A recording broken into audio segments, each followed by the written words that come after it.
Good day, students. Professor Pontificate here. Your course instructor, Professor Matt, asked that I come speak to you today about the late Hollywood studio era. Such a kind man, his request I could not deny. Recall from our last lecture that 1946 marked the historical box office peak in Hollywood, a year in which the majors grossed $1.7 billion domestically. After that, revenues fell dramatically to below $1 billion by 1958. Then dropping to $900 million in 1962. During the same period, production costs had escalated. As even the most dim-witted entrepreneur can tell you, when you have declining income and escalating expenses, your business is charted on a course of catastrophe. Such was the case in Hollywood in the 1960s. One reason for the economic downturn in Hollywood was the decision reached by the Supreme Court in the epic battle the United States versus Paramount Pictures, in which the vertically integrated Hollywood system was at stake. Ultimately, the courts ruled that the way in which Hollywood did business was illegal, as it violated antitrust laws. The result of the case was that the 5 major studios were forced to divest their theater chains, and block booking and blind bidding were declared illegal.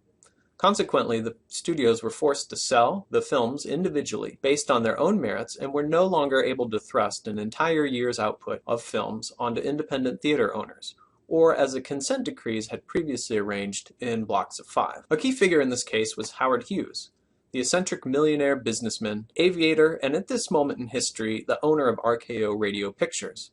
As Hollywood studio mogul, Hughes' chief preoccupation appeared to be dating actresses and romancing starlet. To a lesser extent, he appeared interested in making movies. Film historian Richard Jewell has described his management style as being marked by incompetence and indifference. On the one hand, Hughes wanted autocratic control over script approval and other such details of filmmaking.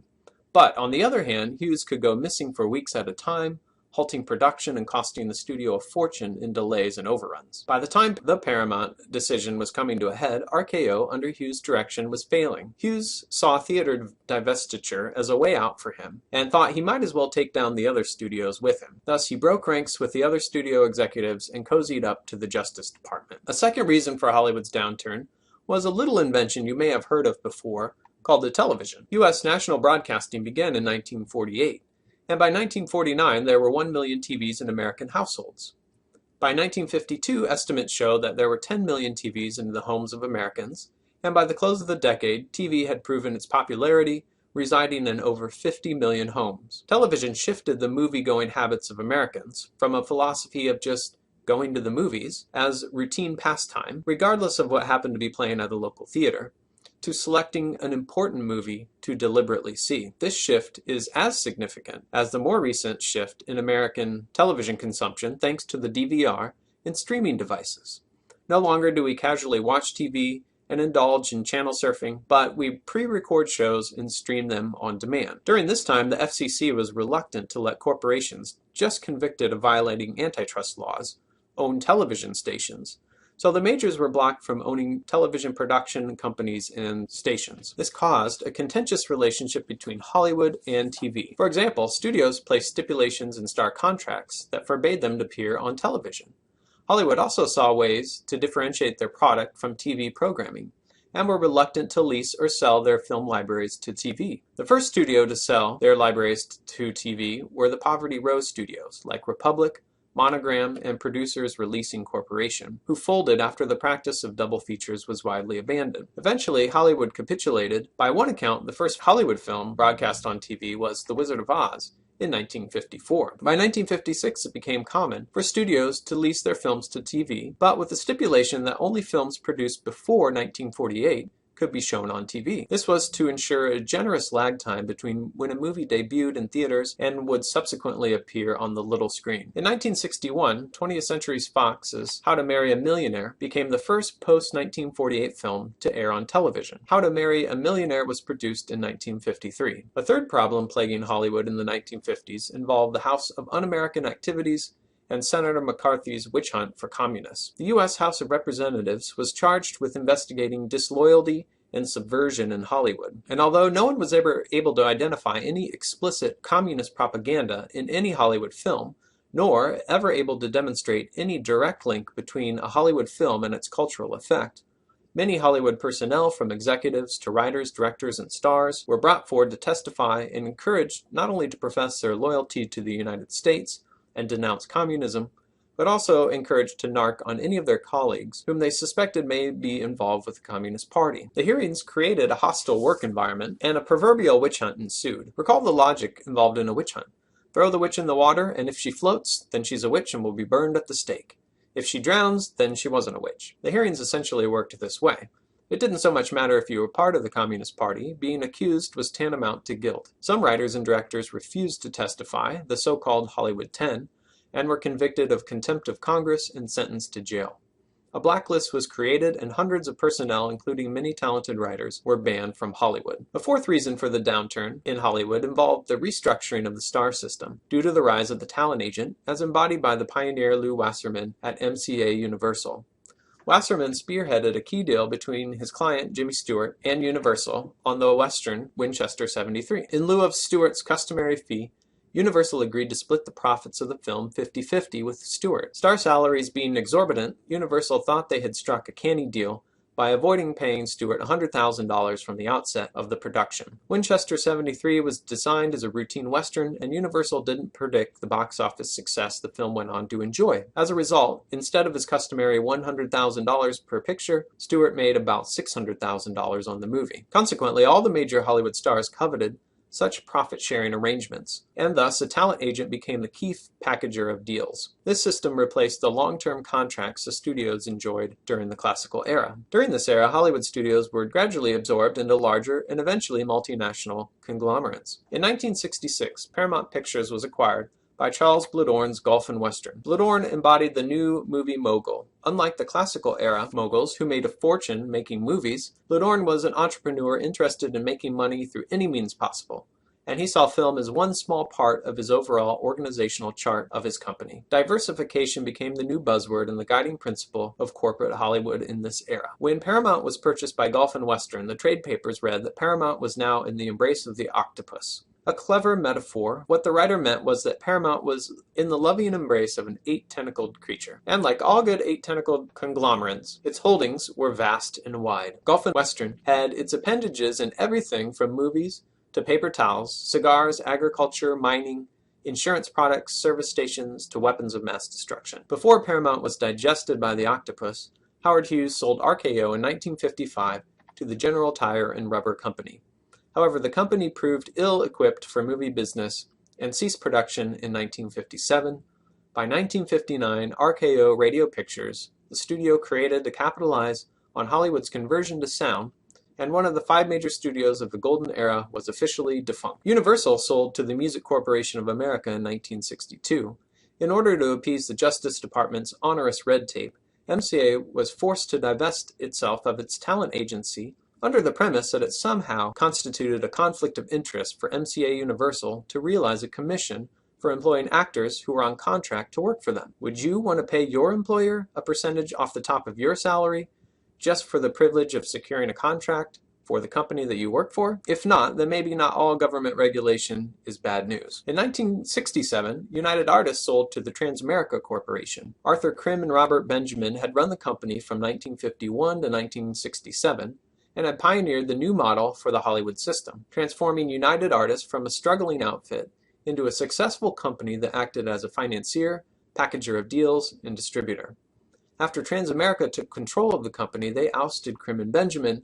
However, when trouble arose, they summoned them back. Warner Brothers sold to private investors in 1956. It was important to older brother and patriarch of the family, Harry Warner, that the remaining brothers, Harry, Abe, and Jack, leave the company they had founded together. But little brother Jack, who had always been a bit resentful of Harry's leadership, had another idea. After the sale was complete, Jack's underhanded buyback, wherein he would be brought back on to the company and situated at the studio's head, came to light. When Harry heard the news, he had a stroke, from which he never fully recovered.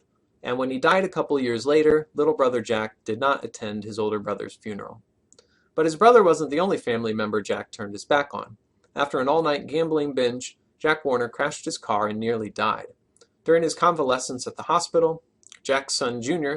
took over as head of the studio. After his recovery, Jack sensed competition and threat in his son's tenure as studio head. This led to a deterioration of their relationship. In 1967, Warner Brothers sold to 7 artists, and then 2 years later, 7 artists sold Warner Brothers to Kinney National Services.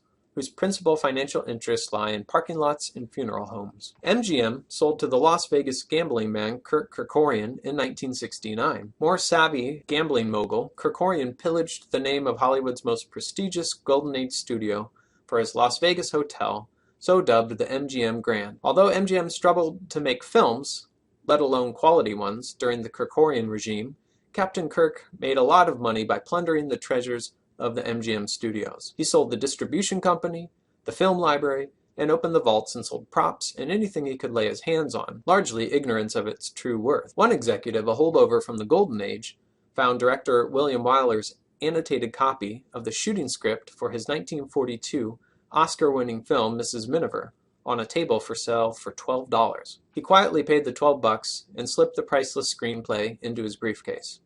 Kerkorian obtusely considered such historically salient artifacts trinkets for tourists. The Hollywood studios responded to declining revenues and these difficulties, primarily the competition provided by TV, by incorporating new technologies and innovations, some of which were successful and implemented permanently, and others that fell by the wayside.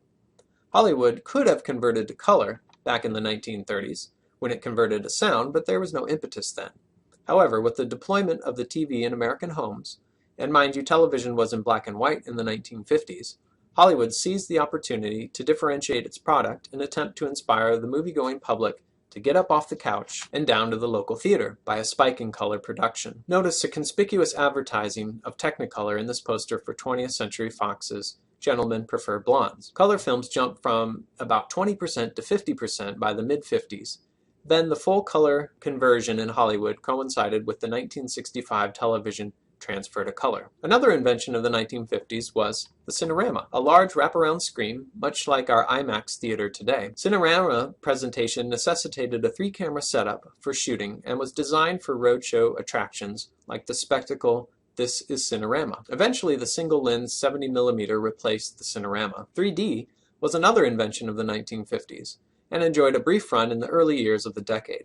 The first film to launch the 1950s 3D craze was Boudouin Devil. Shot in what the producers dubbed natural vision, the film promised a lion in your lap and a lover in your arms.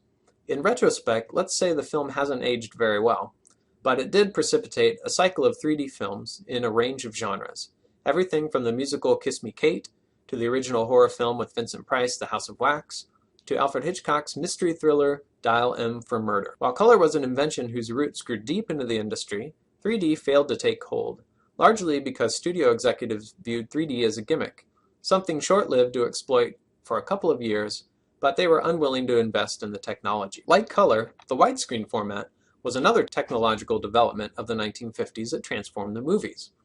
These were the days before the widescreen television, when your TV featured a boxy 1.33:1 aspect ratio. Several studios developed their own brands of widescreen. 20th Century Fox launched their CinemaScope, which had a 2.55:1 aspect ratio, with its sword and sandal epic, The Robe, while Paramount unveiled their VistaVision with White Christmas. RKO used their Superscope widescreen technology to capture the underwater abilities of Jane Russell. Not the first time Howard Hughes looked to capitalize on Jane Russell's attributes in a lascivious marketing campaign. And independent producer Michael Todd showcased his Todd AO 65mm widescreen lens in Around the World in 80 Days. Not quite as successful as color and widescreen, Smell-O-Vision was another invention of the 1950s. But only one film was made in glorious Smell-O-Vision, The Scent of Mystery, also titled Holiday in Spain. Smell-O-Vision was created by pumping aromas through the theater's ventilation system. Unfortunately, the scents made some viewers nauseous. A final gimmick was deployed by the consummate schlockmeister William Castle in his 1959 film The Tingler, which was presented in some theaters with an invention called the Percepto, which was a device that vibrated the seats during moments of shock. Would you have the guts to sit in the chair? Castle had a fondness for provoking the cowardice of his audience. During this time, producers began to target more specific audiences. Early examples included the live-action children's movies Old Yeller and Treasure Island, both adaptations of literary classics. Another demographic producers began to target were teenagers, with teen picks like the benchmark film Rebel Without a Cause, starring James Dean as the angst-addled teen Jim Stark, whose disdain for phoniness marked him in the mold of Holden Caulfield from Catcher in the Rye. the inspiration and model of the emerging troubled teen archetype. Elvis Presley was another icon of the 1950s teen pick. Worked to the bone, Presley not only starred in over 30 movies in just 13 years, but he also was tasked with writing and performing songs for most of his films. Between the international space race and the detonation of the atomic bomb, the 1950s proved the ideal decade for the science fiction genre to coalesce. 1950 saw the release of the first 50s sci-fi movie, Destination Moon. Then in 1951, two benchmark films were produced, The Day the Earth Stood Still and The Thing from Another World. These films juxtapose two basic views of alien life vis-a-vis humanity. In The Day the Earth Stood Still, we find peaceful and benevolent aliens who visit in hopes of helping Earth, while in The Thing, we are faced with a violent and malevolent alien bent on destruction and annihilation. By and large, independent production companies produced hybrid science fiction horror during the 1950s. A very popular genre, it's estimated that over 500 sci-fi horror films were made in the 1950s. Many of these films featured encounters with aliens or the disastrous consequences of radiation exposure that leads to some fairly innocuous terrestrial life form, anything from ants to leeches, to grow to epic proportions and fight humanity for domination of the Earth. Perhaps the most well-preserved and best-loved sci-fi horror film of the 1950s is Invasion of the Body Snatchers. Although the 1950s witnessed a variety of technological innovation and even the forming of a new genre, none of these things threatened the basic premise of the classical Hollywood studio system. So while there may have been turmoil and change, the fundamental idea of a protagonist-centered narrative and a plot driven by a chain of cause and effect events, leading to closure and encouraging coherence, remain unchallenged. Industry principles of continuity editing and mise-en-scène construction prevailed as well. In 1952, a pivotal case reached the Supreme Court, the Miracle case.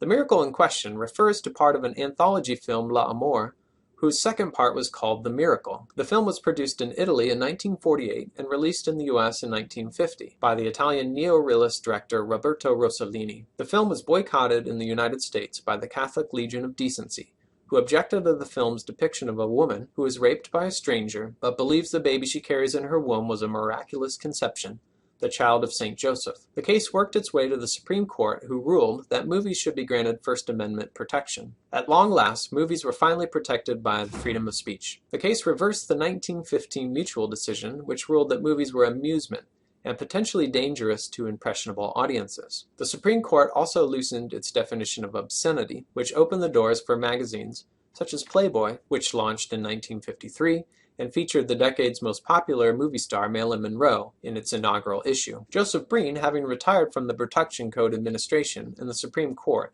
having ruled in favor of free speech rather than censorship, filmmakers felt emboldened to challenge the code. In 1953, The Moon is Blue, produced by Otto Preminger and released through United Artists, became the first Hollywood film released since the establishment of the Production Code Administration in 1934, without the code's seal of approval. It's difficult to imagine by our contemporary standards, but the film was denied a seal of approval because it contained forbidden words under the code, such as "and parents cover your children's ears," "mistress," and "virgin," and featured scenes of what was considered at the time seduction, but would likely pass for innocent flirtation today. By the decade's close, we can now see the Production Code Administration had evolved to keep up with the change in culture, as Billy Wilder's ruckus sex comedy Some Like It Hot won code approval despite its code-defying premise of Tony Curtis and Jack Lemmon donning women's attire and joining an all-girls band for most of the film in an effort to elude gangsters, as well as the plunging neckline and costumes that made visible more of Marilyn Monroe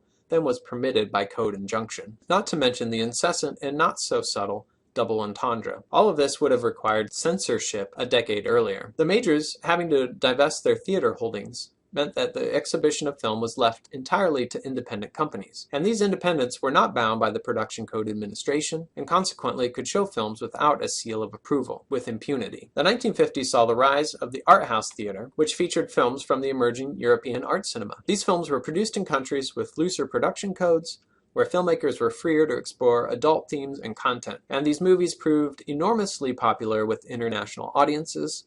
Films like Ingmar Bergman's Summer with Monica, Roberto Rossellini's Bicycle Thieves, and Akira Kurosawa's Rashomon. Because television was heavily regulated by the FCC, theaters could offer viewers something they could not find at home: more mature movies geared towards adults. Another change in exhibition in the 1950s was the rise of the drive-in theater. The drive-in dates back to the 1930s. However, there were only about 24 in operation by 1945. In 1956, over 4,000 drive-in theaters were in operation. It's estimated that a quarter of the box office in the 1950s derived from the drive-in theaters. Drive-in theaters were popular with the post-war baby boom and suburbanization. Because families did not have to find a sitter and drive into the city to catch a movie, they could bring the kids, indulge in concessions, and then enjoy a second feature after the kids had fallen asleep. In the 1950s, the practice of double features had desisted in the brick-and-mortar theaters, but the drive-in theaters continued the strategy. Of course, teenagers enjoyed going to the drive-in because of the relative privacy the car afforded